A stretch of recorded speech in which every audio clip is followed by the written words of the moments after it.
ఇవాళ తెలంగాణ ప్రజలకు ఇది చాలా ఇంపార్టెంట్ సబ్జెక్ట్. నిన్న కేటీఆర్ గారు మాట్లాడుతూ మా హయాంలో 16 లక్షల ఎకరాలు మాత్రమే నిషేధిత జాబితాలో ఉండే. ఆయన తెలివితేటలకు ఇదే నిదర్శనం ఆయన మాట్లాడిన దానికి. ఇప్పుడు 1 కోటి ఎకరాల పైచిలకు నిషేధిత జాబితాలో పడ్డదని చెప్పిండు. ఏమన్నా బుద్ధుందా అనే నీకు?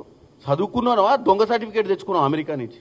ఈ రాష్ట్రంలో 2,75,00,000 ఎకరాల పైచిలుకుంది మొత్తం భూమే.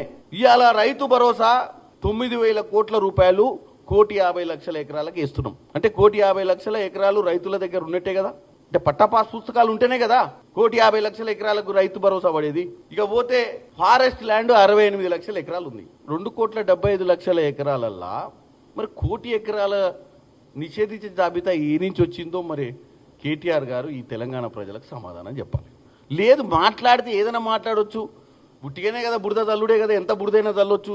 ఎవడు చెప్తాడు సమాధానం, ఎవడు కౌంటర్ ఇస్తాడు, ఎవడు పోయి తెలంగాణ ప్రజలకు వాస్తవాలు చెప్తారన్న పిచ్చి ఆలోచన ఉన్నట్టుంది కేటీఆర్ గారికి. ఇది ఒక లైవ్ ఎగ్జాంపుల్. నిన్న ఆయన పోయి ఇబ్రహీంపట్నంలో మాట్లాడిన మాటలకు, ఆయన మాట్లాడే మాటలకు వాస్తవ పరిస్థితులకు అంతన పొంతన లేదనే చెప్పనీకి.